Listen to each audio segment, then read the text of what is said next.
Kitchen റെസിപ്പീസിലേക്ക് സ്വാഗതം. ഇന്ന് ഞാൻ ഒരു ചിക്കൻ്റെ റെസിപ്പിയാണ് ചെയ്യുന്നത്. നമ്മളുടെ നാടൻ വറുത്തരച്ച ചിക്കൻ കറി. നല്ല ടേസ്റ്റി ആയിട്ടുള്ള ഒരു കറിയാണ്. അപ്പോൾ ഇതെങ്ങനെയാണ് ഉണ്ടാക്കുന്നതെന്ന് നോക്കാം. അപ്പോൾ വറുത്തരച്ച ചിക്കൻ കറി ഉണ്ടാക്കാനായിട്ട് ആദ്യം തന്നെ ഞാൻ തേങ്ങ വറക്കാൻ എടുക്കുകയാണ്. ഇതിപ്പോൾ ഞാൻ 250 ml കപ്പിന് 1/4 കപ്പ് തേങ്ങ എടുത്തിട്ടുണ്ട്. അത് നമുക്കൊരു പാനിലേക്ക് ഇട്ട് കൊടുക്കാം. ഇനി ഇതിലേക്ക് ഞാൻ 1/2 ടീസ്പൂൺ മുഴുവനുള്ള കുരുമുളക് ഇട്ട് കൊടുക്കുകയാണ്. 1/4 ടീസ്പൂൺ പെരിഞ്ചീരകം. ഇനി ഇതിലേക്ക് ഞാൻ ചെറിയുള്ളി ഒരു 3 ചെറിയുള്ളി ചെറുതായിട്ടൊന്ന് അരിഞ്ഞെടുത്തിട്ടുണ്ട്. അതും കൂടി ഇട്ട് കൊടുക്കാം.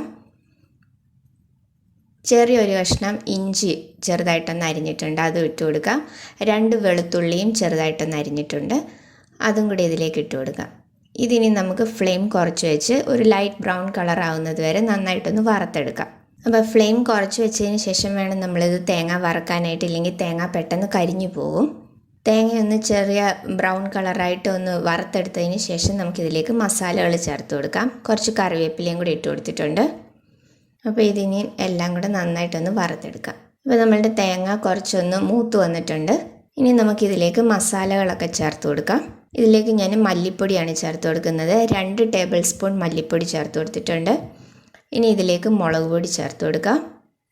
2.5 ടേബിൾ സ്പൂൺ മുളക് പൊടി ചേർത്തിട്ടുണ്ട്. ഇനി നന്നായിട്ട് ഫ്ലെയിം കുറച്ച് വെച്ചിട്ട് വേണം പൊടികൾ ചേർത്ത് കൊടുക്കാൻ. പൊടികളുടെ ആ ഒരു പച്ചമണം മാറുന്നത് വരെ ഒന്ന് വഴറ്റി കൊടുക്കാം. ഇനി ഇതിലേക്ക് ഞാൻ 1 ടീസ്പൂൺ ഗരം മസാലയും കൂടെ ചേർത്തിട്ടുണ്ട്. അപ്പോൾ ആ പൊടികളുടെ ആ ഒരു പച്ചമണം മാറുന്നത് വരെ അതൊന്ന് മൂപ്പിച്ചെടുക്കാം. പൊടി കരിഞ്ഞു പോകാതെ ശ്രദ്ധിക്കണം. അപ്പോൾ പൊടികളൊന്ന് മൂത്ത് കഴിയുമ്പോൾ നമുക്ക് ഫ്ലെയിം ഓഫ് ചെയ്ത് മാറ്റി വയ്ക്കാം. അപ്പോൾ ഞാൻ ഫ്ലെയിം ഓഫ് ചെയ്തിട്ട് ഇതൊന്ന് ചൂടാറാനായിട്ട് മാറ്റി വെക്കുകയാണ്. ഇതിൻ്റെ ചൂട് നന്നായിട്ട് മാറിയതിന് ശേഷം നമുക്കിത് നന്നായിട്ടൊന്ന് അരച്ചെടുക്കണം. നല്ല പേസ്റ്റ് പോലെ നന്നായിട്ടൊന്ന് അരച്ചെടുക്കണം. അപ്പോൾ ഇതിൻ്റെ ചൂടൊന്ന് മാറട്ടെ. ഞാനൊരു പ്ലേറ്റിലേക്ക് മാറ്റി വെച്ചിട്ടുണ്ട് ഇത്. അപ്പോൾ ഇനി നമുക്ക് ചിക്കൻ കറി ഉണ്ടാക്കാം. അതിന് വേണ്ടിയിട്ട് ഞാനൊരു പാൻ ചൂടാവാനായിട്ട് വെച്ചിട്ടുണ്ട്. പാൻ ചൂടായി കഴിയുമ്പോൾ അതിലേക്ക് നമുക്ക് വെളിച്ചെണ്ണ ഒഴിച്ചു കൊടുക്കാം. 1 ടേബിൾ സ്പൂൺ വെളിച്ചെണ്ണ ഒഴിച്ചിട്ടുണ്ട്. അപ്പോൾ എണ്ണയൊന്ന് ചൂടായി കഴിയുമ്പോൾ അതിലേക്ക് ഇഞ്ചി വെളുത്തുള്ളി ചതച്ചത് ചേർത്ത് കൊടുക്കാം. ഇതിപ്പം ഞാൻ 1 കുടം വെളുത്തുള്ളി എടുത്തിട്ടുണ്ട്, അതുപോലെ നല്ലൊരു കഷ്ണം ഇഞ്ചി എടുത്തിട്ടുണ്ട്. അപ്പോൾ എണ്ണയൊന്ന് ചൂടായി കഴിയുമ്പോൾ നമുക്ക് ഈ ഇഞ്ചി വെളുത്തുള്ളി ചതച്ചത് ഇതിലേക്ക് ഇട്ട് കൊടുക്കാം. അപ്പോൾ ഈ ഇഞ്ചിയുടെയും വെളുത്തുള്ളിയുടെ ആ ഒരു പച്ചക്കുത്തൊന്ന് മാറിയതിന് ശേഷം വേണം നമുക്കിതിലേക്ക് ഉള്ളി ചേർത്ത് കൊടുക്കാനായിട്ട്. ആ ഇഞ്ചി വെളുത്തുള്ളി ആ ഒരു പച്ചച്ചുവയൊന്ന് മാറുന്നത് വരെ നമുക്കൊന്ന് വഴറ്റി കൊടുക്കാം. അപ്പോൾ ഇനി ഞാൻ ഇതിലേക്ക് ചെറിയ ഉള്ളിയാണ് കൂടുതലായിട്ട് എടുത്തിരിക്കുന്നത്. ഞാനിതിപ്പോൾ ഒരു 35 ചെറിയ ഉള്ളിയോളം എടുത്തിട്ടുണ്ട്. ചെറുതായിട്ട് അരിഞ്ഞെടുത്തേക്കാണ്. പെട്ടെന്ന് വഴന്ന് കിട്ടാൻ വേണ്ടിയിട്ടാണ് ചെറുതായിട്ട് അരിഞ്ഞെടുത്തത്. ഇങ്ങനെ ചെറുതായിട്ട് അരിയണമെന്നില്ല, നീളത്തിലൊന്ന് കീറി ഇട്ടാലും മതി. പെട്ടെന്ന് വഴന്ന് കിട്ടാൻ വേണ്ടി ചെറുതായിട്ട് അരിഞ്ഞെന്നുള്ളതേ ഉള്ളൂ. പിന്നെ ഞാൻ വലിയൊരു സവാളയും എടുത്തിട്ടുണ്ട്. അതും ഇതുപോലെ ചെറുതായിട്ടൊന്ന് നീളത്തിൽ അരിഞ്ഞെടുത്തിട്ടുണ്ട്. പിന്നെ 3 പച്ചമുളകും എടുത്തിട്ടുണ്ട്. അപ്പം പച്ചമുളകൊക്കെ ഓരോരുത്തരുടെ എരിവിൻ്റെ അനുസരിച്ച് എടുക്കാം. അപ്പം ചെറിയുള്ളി പൊളിച്ചെടുക്കാനും മടിയുള്ളവരാണെങ്കിൽ അതിന് പകരം സവാള ചേർത്താലും മതി. പക്ഷേ ചെറിയുള്ളി ചേർക്കുമ്പോഴായിരിക്കും കൂടുതൽ ടേസ്റ്റ് ഉണ്ടാവുക. അപ്പോൾ ഇനി ഞാൻ ഈ ഉള്ളി ഇതിലേക്ക് ചേർത്ത് കൊടുക്കുകയാണ്.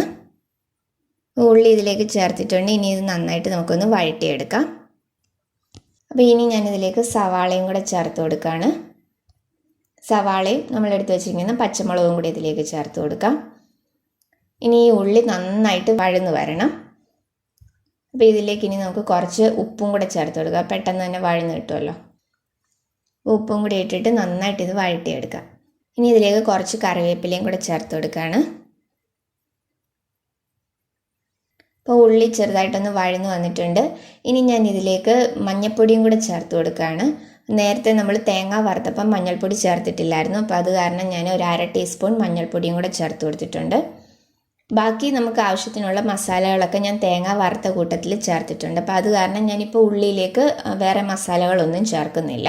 അപ്പോൾ നമ്മുടെ ഉള്ളിയൊക്കെ നന്നായിട്ട് വഴന്ന് വന്നിട്ടുണ്ട്. അപ്പോൾ ഇനി നമുക്കിതിലേക്ക് തക്കാളി ചേർത്ത് കൊടുക്കാം. അപ്പം മീഡിയം സൈസിലുള്ള ഒരു തക്കാളിയാണ് ഞാൻ എടുത്തിരിക്കുന്നത്. അപ്പോൾ ഈ തക്കാളിയും കൂടെ നമുക്കിനി ഇതിലേക്ക് ചേർത്ത് കൊടുക്കാം. തക്കാളിയും കൂടെ ചേർത്തിട്ട് നന്നായിട്ട് എല്ലാം കൂടെ ഒന്ന് വഴറ്റിയെടുക്കാം. ഇനി നമുക്കിത് അടച്ചു വെച്ച് ഈ തക്കാളിയൊക്കെ നന്നായിട്ടൊന്ന് വെന്ത് വരണം. അപ്പോൾ ഒന്ന് അടച്ചു വെച്ചിട്ട് നമുക്കിതൊന്ന് കുക്ക് ചെയ്തെടുക്കാം. ഇപ്പോൾ നമ്മളുടെ തക്കാളിയൊക്കെ നന്നായിട്ട് വെന്ത് വന്നിട്ടുണ്ട്. നന്നായിട്ട് വെന്ത് ഉടഞ്ഞു വന്നിട്ടുണ്ട് തക്കാളിയൊക്കെ. അപ്പോൾ ഇനി നമുക്കിതിലേക്ക് ചിക്കൻ ചേർത്ത് കൊടുക്കാം. ഇതിപ്പോൾ ഞാൻ 1 കിലോ ചിക്കനാണ് എടുത്തിരിക്കുന്നത്. നന്നായിട്ട് ക്ലീൻ ചെയ്തെടുത്തിട്ടുണ്ട്. എല്ലോട് കൂടിയിട്ടുള്ള കഷ്ണങ്ങളാണ്. അപ്പോൾ ഈ ചിക്കനും കൂടെ നമുക്കിനി ഇതിലേക്ക് ചേർത്ത് കൊടുക്കാം. ഇനി ഇതെല്ലാം കൂടെ നന്നായിട്ടൊന്ന് മിക്സ് ചെയ്തതിന് ശേഷം നമുക്കിത് കുക്ക് ചെയ്യാം. അപ്പോൾ എരിവും മസാലയും ഒക്കെ ഓരോരുത്തരുടെയും ഇഷ്ടം അനുസരിച്ച് ചേർത്തോണം, കൂട്ടിയും കുറച്ചുമൊക്കെ എടുത്തോണം. അപ്പോൾ ഇതെല്ലാം കൂടെ നന്നായിട്ട് ഞാനൊന്ന് മിക്സ് ചെയ്തെടുത്തിട്ടുണ്ട്. ഇനി ഇതിലേക്ക് ഞാൻ കുറച്ച് വെള്ളവും കൂടെ ഒഴിച്ചു കൊടുക്കുകയാണ്. അപ്പം ഞാനിവിടെ ഇപ്പം 1 കപ്പ് വെള്ളമാണ് എടുത്തിരിക്കുന്നത്, അതും കൂടി ഇതിലേക്ക് ചേർത്ത് കൊടുക്കാം. ഇനി നമ്മളുടെ ചിക്കനിൽ നിന്ന് കുറച്ച് വെള്ളം ഇറങ്ങും. പിന്നെ ഗ്രേവി കൂടുതൽ വേണ്ടവർ അതിനനുസരിച്ച് വെള്ളം കൂടുതൽ ചേർത്തോണം. ഞാനിപ്പോൾ ഇവിടെ ഒരുപാട് ഗ്രേവിയിലല്ല ഉണ്ടാക്കുന്നത്, ഒരു കുറച്ചൊന്ന് കുറുകിയ രീതിയിലുള്ള കറിയാണ് ഞാൻ ഉണ്ടാക്കുന്നത്. ഞാൻ ഇത്രയും വെള്ളമേ ഒഴിക്കുന്നുള്ളൂ. കൂടുതൽ ഗ്രേവി വേണ്ടവർ അതിനനുസരിച്ച് വെള്ളം ചേർത്താൽ മതി. അപ്പോൾ ഇതിനി നമുക്ക് ഒന്ന് അടച്ചു വയ്ക്കാം. നന്നായിട്ടൊന്ന് തിളച്ച് വന്നതിന് ശേഷം നമുക്കിതിലേക്ക് അരച്ചു വെച്ചിരിക്കുന്ന അരപ്പ് ചേർത്ത് കൊടുക്കാം. ഇപ്പോൾ ഇത് നന്നായിട്ടൊന്ന് തിളച്ച് വന്നിട്ടുണ്ട്. അപ്പോൾ ഇനി നമുക്ക് നേരത്തെ അരച്ചു വെച്ചിരിക്കുന്ന അരപ്പും കൂടെ ചേർത്ത് കൊടുക്കാം. അപ്പോൾ അതാ ഞാനിത് നന്നായിട്ട് അരച്ചു കൊണ്ടുവന്നിട്ടുണ്ട്. കുറച്ച് വെള്ളവും കൂടി ഒഴിച്ചിട്ടാണ് ഇത് അരച്ച് എടുത്തിരിക്കുന്നത്, ഒരു 1/4 കപ്പ് വെള്ളം. അപ്പോൾ ഈ അരപ്പും കൂടി ഇതിലേക്ക് ചേർത്ത് കൊടുക്കാം. അപ്പോൾ മസാലകൾ നമ്മൾ ആദ്യം തേങ്ങയിൽ ചേർത്തിട്ടുണ്ടായിരുന്നു. കൂടുതൽ വേണ്ടവർ അതിനനുസരിച്ച് കൂടുതൽ മസാല ചേർത്തോണം. അപ്പോൾ ആ മിക്സിയുടെ ജാറിൽ ഒരിത്തിരി വെള്ളവും കൂടെ ഞാൻ ഒഴിച്ചിട്ടുണ്ട്. അപ്പോൾ ഇതെല്ലാം കൂടെ നന്നായിട്ടൊന്ന് മിക്സ് ചെയ്തെടുക്കാം. അതുപോലെ ഗ്രേവി കൂടുതൽ വേണ്ടവർ അതിനനുസരിച്ച് വെള്ളം ചേർത്തോണേ. അപ്പോൾ ഇനി ഞാൻ ഇതിലേക്ക് പൊട്ടറ്റോ കൂടെ ചേർക്കുന്നുണ്ട്. ഇത് ഓപ്ഷനിലാണ്, ഇഷ്ടമുണ്ടെങ്കിൽ മാത്രം ചേർത്താൽ മതി. ഞങ്ങൾക്ക് ഇവിടെ പൊട്ടറ്റോ ഇടുന്നത് ഇഷ്ടമായതുകൊണ്ട് മാത്രമാണ് ഞാനിത് ചേർത്തേക്കുന്നത്. വലിയൊരു പൊട്ടറ്റോയാണ് എടുത്തിരിക്കുന്നത്. അപ്പോൾ ഇത് ഇഷ്ടമില്ലാത്തവർ ചേർക്കണ്ട, ബാക്കിയുള്ള സ്റ്റെപ്പുകളെല്ലാം ചെയ്താൽ മതി. അപ്പോൾ പൊട്ടറ്റോയും കൂടി ഇട്ടിട്ട് എല്ലാം കൂടെ ഒന്ന് മിക്സ് ചെയ്തെടുത്തിട്ടുണ്ട്. ഇതിനി നമുക്ക് അടച്ച് വെച്ച് നന്നായിട്ട് കുക്ക് ചെയ്യാം. ഇനി നമുക്കിതൊന്ന് തുറന്ന് നോക്കാം. അപ്പോൾ നമ്മളുടെ ചിക്കനൊക്കെ നന്നായിട്ട് വെന്ത് വന്നിട്ടുണ്ട്, ചാറൊക്കെ ഒന്ന് കുറുകി വന്നിട്ടുണ്ട്. അപ്പോൾ പൊട്ടറ്റോ വെന്തോന്നൊന്ന് നോക്കാം. പൊട്ടറ്റോ ഒക്കെ നന്നായിട്ട് വെന്തിട്ടുണ്ട്, അതുപോലെ ചിക്കനും നന്നായിട്ട് വെന്ത് വന്നിട്ടുണ്ട്. അപ്പം ഞാനിത് ഇടയ്ക്ക് തുറന്ന് ഇളക്കി കൊടുത്തിട്ടുണ്ടായിരുന്നു. നമ്മൾ വേറെ വെള്ളമൊന്നും ഇതിലേക്ക് ഒഴിച്ചിട്ടുണ്ടായിരുന്നില്ല, ബാക്കി ചിക്കനിൽ നിന്ന് ഇറങ്ങിയ വെള്ളമാണ്. അപ്പം ഞാൻ ഈ ഒരു ഗ്രേവിയിലാണ് ഞാനിവിടെ ഉണ്ടാക്കുന്നത്. അപ്പോൾ ഇനി ഇതിലേക്ക് നമുക്ക് ലാസ്റ്റായിട്ട് കുറച്ച് കറിവേപ്പിലയും കൂടെ ചേർത്ത് കൊടുക്കാം. അപ്പോൾ കറിവേപ്പിലയും കൂടി ഇട്ടിട്ട് നമുക്കിതെല്ലാം കൂടെ ഒന്ന് മിക്സ് ചെയ്തെടുക്കാം. അപ്പോൾ ഞാൻ ഇടയ്ക്ക് ഇത് തുറന്ന് ഇളക്കി കൊടുത്തിട്ടുണ്ടായിരുന്നു. ആ സമയത്ത് കുറച്ച് ഉപ്പും കൂടെ ചേർത്തിട്ടുണ്ടായിരുന്നു, ഉപ്പ് ഇത്തിരി കുറവുണ്ടായിരുന്നു. അപ്പോൾ ആ സമയത്ത് ഞാൻ ഉപ്പും കൂടെ ചേർത്തിട്ടുണ്ടായിരുന്നു കുറച്ചുകൂടെ.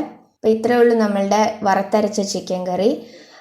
ഇത് നമുക്ക് അപ്പത്തിൻ്റെ കൂടെ, ഇടിയപ്പത്തിൻ്റെ കൂടെ, ചോറിൻ്റെ കൂടെ, അതുപോലെ തന്നെ ചപ്പാത്തിയുടെ, പിടിയുടെ എല്ലാം കൂടെ നല്ലൊരു കോമ്പിനേഷനാണ്. അപ്പം ഞാനിനി ഇതിലേക്ക് കടുകൊന്നും താളിച്ചൊഴിക്കുന്നില്ല.